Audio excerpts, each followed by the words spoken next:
Hello, everybody. Back now live on the trading floor as I promised you yesterday. Happy Friday Eve, everyone. Can everybody hear and see me okay? It is really a quiet day down here in the S&P 500 pit. Volume is light as it has been since really about a week before Thanksgiving. And I mean, 759,000 contracts that have traded so far. That is really, really light. But you know what? That's not a bad thing. That's really not a bad thing at all. We're seeing VIX um, down. Let's see. Yeah, VIX kind of really hovering right around that 16 level. It did trade down to 1590, pretty much unchanged on the day. S&Ps now are up 4 points. They've been in a really, really tight range all day. And, I know we have some big eco data tomorrow. Tomorrow is actually a very, very big eco data day, one of the first that we've had in a long time since the shutdown. But I think everybody's looking ahead to next week and what the Fed is going to do, which at this point, there's a 90% probability that they are going to cut rates by 25 basis points. But what are they going to say? And I have this feeling that the market kind of got ahead of that a little bit too quickly, because I can't imagine that Powell and the Fed are going to remain dovish, even though they are going to cut rates. I can't imagine that they are going to be dovish, and we'll have to see how the market reacts to that. But nonetheless, here we are today, and we are going to actually, if you guys can, everybody smash away, subscribe, like, all that good stuff there. We are going to talk about something that was brought up yesterday. There was a suggestion yesterday to talk about pin risk.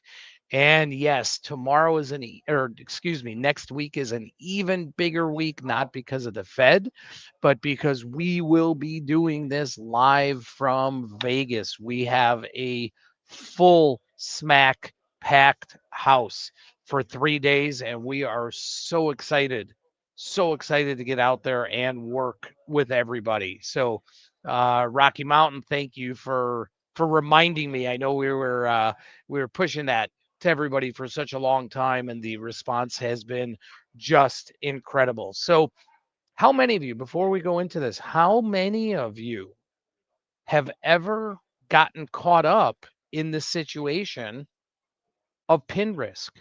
And how many of you actually even understand it? If you don't understand it, let me know. Let me know, because it is something that is essential to understand and know. It's not something that happens all the time. It's a huge turnaround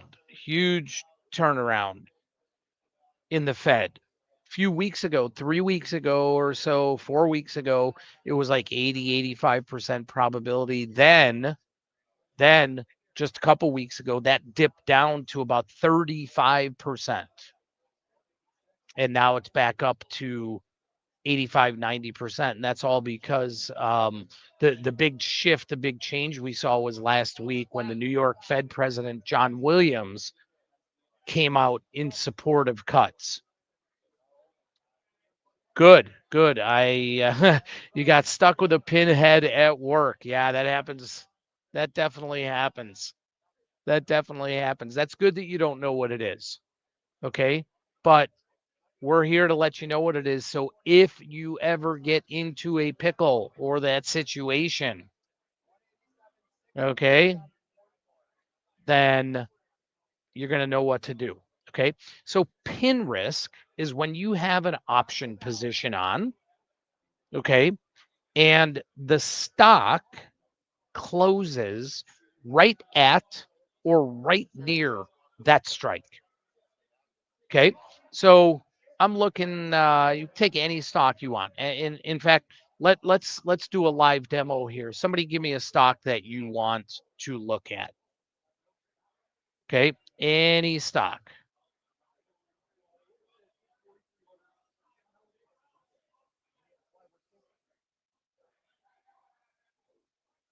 Got my charts ready to go here. AMD it is.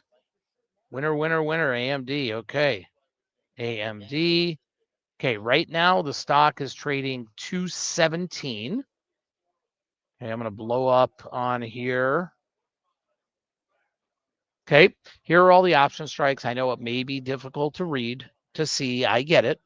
Okay, but the stock is trading 217. Expiration is tomorrow for this week's options. So let's pretend that expiration was today because we don't know what's going to happen tomorrow. Okay, but let's pretend expiration was today. Anybody with, for right now, and obviously if the stock moves, this would change, but anybody with the 217.5 strike, and for right now, I'm just going to say options, has to be concerned about pin risk. Now, the definition of pin in this narrative, this environment, means the stock pinning right at a strike. Okay, literally being right at the money at expiration. Okay, does everybody understand that? Everybody understand what that pin risk is in this case?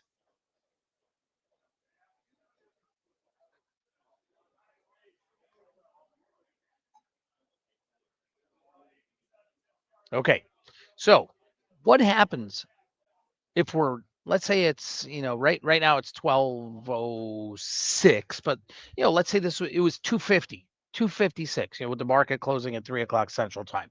Let's say that today was expiration. Okay. And what if the stock was trading right around that strike? Right around 217, 217 and a quarter, maybe even 218, but right in that general area there. Okay. That's where the risk comes in. The risk is higher or more problematic if you are short that option rather than long it, whether you've sold it or whether you have bought it.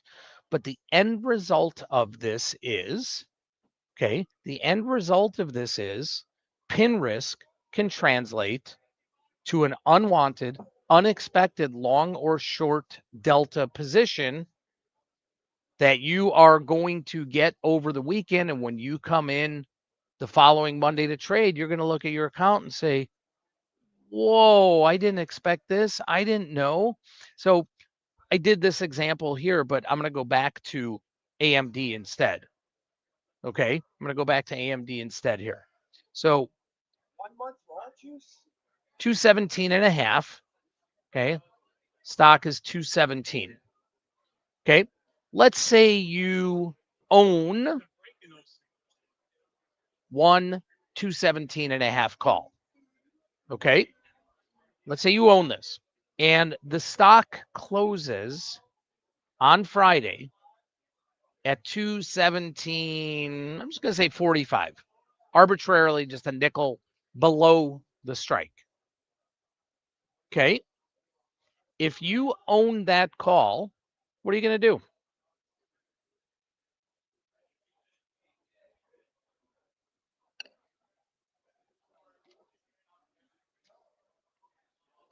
Man, it is so quiet down here. I'm going to be back down here towards the close right over here on an interview with Oliver Rennick at about 2:40 on Chicago Future of Finance. Okay. You could sell it, but Kevin, if the stock was 217.45, that call is probably trading, for a penny, a nickel maybe. Okay. Dorothy says do nothing with it. Okay. Steven says bring in the punter. That's a good one. If you own it though, okay, you are in control. You can decide whether you want to exercise that call, even though there, in reality, in theory, there's no value to it, right? Because if it expires out of the money, it's worthless. But if for whatever reason you believe that come Monday, AMD was going to be higher and you wanted to have exposure to the stock moving higher, you can still exercise that call. That is your right. That is your right. And I know I have a slide coming up here, which you'll be redundant in a few minutes here, but you have to remember option buyers have rights, option sellers have obligations. Okay. So as a buyer, you are in control. So not only if you think that the stock is going higher Monday, what happens if market closes at 3 o'clock, all the options are shut down? Some news comes out after the market's closed. Some news comes out that China all of a sudden is buying chips or whatever it might be. And after hours, AMD shoots higher. Okay. Then what do? So it closed at 217.45. It's essentially worthless because it's out of the money. But at 3:15 or 3:30 or 4 o'clock, you see AMD is now trading 220, 230, 250, whatever it might be. You still have the opportunity as the holder of that call option to exercise it. Okay? Does everybody understand that? Does that make sense to everybody? Remember, buyers have rights, sellers have obligations. Okay? Now, think about if you're on the other side of this. Okay? What if you had sold that call? Okay? Jake, we're talking about expiration. We're using the example that right now today is Friday. Okay, today's expiration. Okay, or are you asking what time do I have until? We're going to hit that in just a few minutes. Okay, now let's take the opposite side of the coin here. Okay, and let's say you're short that option. You get to 3 o'clock, you get to the end of the day, you get to expiration, and that option you sold for whatever value it was, however long ago it was, expires worthless. You're ready to go enjoy your weekend. Okay. You have that short call. You've collected all of the premium. You're going off, you're going out for a steak dinner. And then all of a sudden you come in Monday morning and you have a short stock position because the owner of that call, even though that call expired out of the money, chose to still exercise it, meaning they bought stock from you at 217 and a half. Now, if you get to Monday and the stock opens down, great. You escaped, you're a winner. But again, what if the stock opens higher? What if the market closes at 3 o'clock? You're still short that option. News comes out after the market close, and now you don't have the ability to close that option out, to buy it back because the market is closed. Now you are subject to market conditions and someone else's whim that you really don't know what they're going to do. So here's that slide I was talking about. Rights and obligations. Buyers have rights. Sellers have obligations. As the owner of an option, put or call, I can always exercise that option at any time. I don't have to necessarily wait till expiration. I can exercise that option, call or put, at any time I want to get me a stock position. So, Beach Bum, you're saying hedge it by buying or selling shares. Sure, you can do that. But what if that news comes out, right? And the stock closed 217.45. What if that news comes out and all of a sudden it's trading 220, 225, 230, right? You're really screwed. You're really screwed. Okay. So what do we do? And here's the what if situation. The what if situation is that you don't know, we don't know if the person that is the owner of that option is going to make an exception. That's what it's called. Make an exception and exercise that option. Okay. We just don't know. Now, if the stock closed at 212 and I've got the 217 and a half short call, honestly, more than likely, I'm probably not going to cover it. However, you have the opportunity to buy it back for a penny and take what minimal risk there could be to something crazy happening. Probably do it. Eliminate that risk. Eliminate that risk. Just remember the buyer. So whoever you sold that option to, they control the deck. They hold the cards. They can always do something that maybe doesn't make financial sense. Okay. But they can do it. They can do it. Now, we have to understand what automatic exercise is. I used to be able to do those pull ups, no longer. I used to be able to do lots of them. Unfortunately, age and body part attrition has really set in. Okay.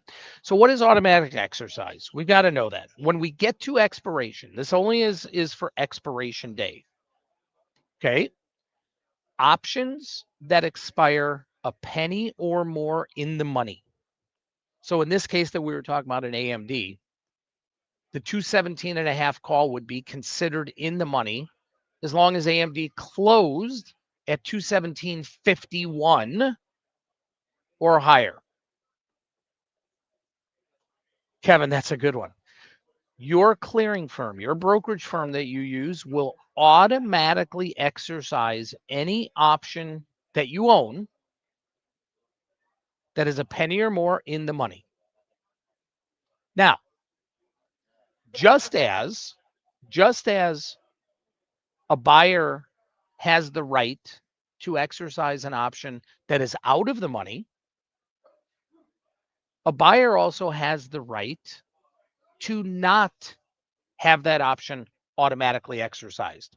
That is called an exception notice. So let's say I own the 217.50 call.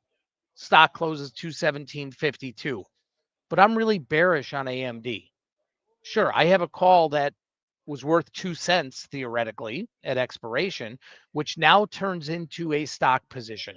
If I just don't want to have that stock position, I don't want to have the risk, I can fill out an exception notice and tell my brokerage firm I don't want to exercise that call. Otherwise, it will be automatically exercised. Okay. Does everybody understand that? At expiration, any option, a penny or more that is in the money, your brokerage firm will automatically exercise that option. Before we move on here, let's this was last night, guys. This was last night at the Bulls game. Yes, my son and daughter-in-law, and most importantly, Lou, came with to the Bulls game last night. I have some pictures too. She had those like headphones on to, muffle or get rid of all the noise. But yeah, that was last night. So Lou says pin.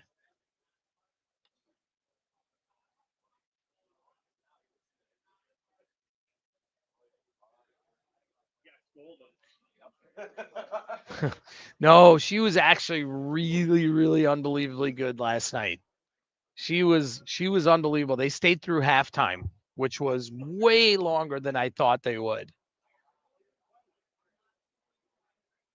And yeah, the Bulls played like absolute crap last night, which didn't help. But yeah, I agree, Bear. I think she looks and she knows that I'm the favorite. Dorothy, I am Pops. I am Pops. All right. So now, does everybody understand the automatic exercise? I agree with that, Franco. We were looking so good. Everybody's like, wow, this is going to be a really surprising season. And we've got players that are lighting it up, but boy, they have played poorly over the last couple of weeks. So the question becomes, as many people had asked, how long do you have to exercise a call that's out of the money, or to tell your brokerage firm that you don't want to exercise an option that expires in the money? You have until 4:30 Central Time. It's an hour and a half, 90 minutes after the market closes. However, if you are short that option, come 3 o'clock, that bell rings, nothing you can do about it. Nothing you can do about it. So, what is the safest, and I'll say best, okay? Other people may disagree with me because, they want to squeeze every single last penny out of the premium that they have sold. Close and exit that position. Close and exit that position. Okay. Again, what is the likelihood of something happening on after expiration? Not real high, but things do happen. Why take that risk? So here's one on the opposite side of things. Let's say I own that 217.5 call, right? And the stock goes out at 218. Automatic exercise, right? I'm going to get my stock at 217.5. It closed at 218. But now all of a sudden some news comes out after hours and AMD's trade down to 200. Okay. As the owner, as the buyer of that option, I have the right to instruct my brokerage firm not to exercise that call. Hello, Poppy. I had a Poppy. One of my grandfathers was Poppy. Box guy, I mean, that, everybody has their own risk tolerance. To me, if it's really a toss up or something that close, I don't want that risk. I don't want that risk over the weekend. I don't know what's going to happen. I don't want to have to worry about coming in Monday morning and have an unexpected position. So just close it out. Remember, bulls and bears prosper. Pigs go to the slaughter. Always manage your risk. Don't get pinned. Don't get pinned. It's funny, when I was looking for a picture here, something like this, all, different wrestlers came up and there's all these stories. So I'm reading all of this, information that most people don't even care about. Hulk Hogan was pinned 26 times in his career. This was one of them by Macho Man Randy Savage. But yeah, he was pinned 26 times in his career. Don't get pinned, everybody. Don't get pinned. Again, if you own that option, you're in control. It's not as big of risk. If you're short that option and it's really close to being at the money, just do me a favor and enjoy your weekend and close it out and don't have the risk. Stranger things have happened, folks. Stranger things have happened.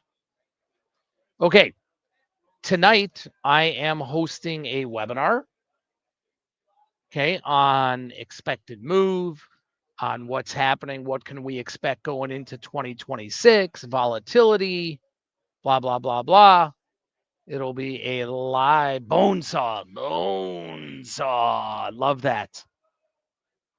That is a great reference, I believe, to a Rocky video, a Rocky movie. That's awesome. That is awesome. So tonight, Mike, you want to post that? You have the link to post up? I know there we go. That'll be at 7 o'clock live, 7 o'clock Central Time. So anybody that wants to join, there's the link. You can just sign up there. And as always, it's not just me presenting. I will also be answering any questions, going over anything that anybody wants to ask. All right. All right. How's our wheel, Mike? Almost. All right. Oh, it's sent. That's even better. Okay. Let's get the wheel here today, everybody. Yeah, Lou wasn't such a good luck charm for the Bulls last night, but as long as she stays hot with the Bears and Indiana playing Ohio State Saturday night for the Big Ten championship, that is what we are looking for. All right. Ooh, tight wheel today. Packed wheel today. Love it. Love it. Love it. Love it. All right. Here we go.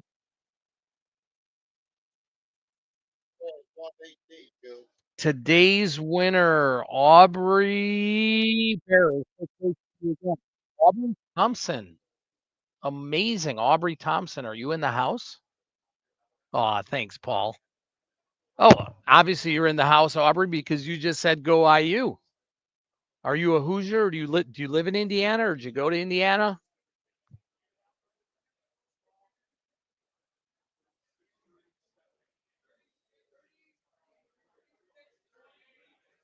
A whisker away, Bear. A whisker away. Yes, go Hoosiers. Go Hoosiers. And then Bears Packers on Sunday. Northern Cal, but love Mendoza. Yeah, Mendoza, it's the real deal. He's the real deal. I don't know if he's going to win the Heisman, but he's got all the goods to be a really good pro quarterback. What does the purple crown mean? Where was there? Did I miss a purple crown somewhere? Um, Nothing. Okay. All right. All right, everybody. Thank you. Thank you. Oh, in the chat. Oh, I don't know. So much for being here, everybody. Appreciate it. It's actually picking up a little bit here. S&Ps are back up 5.5 points, picking up a little bit here. And next week, we will be doing this show live from Vegas. I don't think they'll let me do it on the casino floor, which would be cool. But we will be doing this live from Vegas next week. So thank you very much, everybody. Have a fantastic Friday Eve. See you all tomorrow.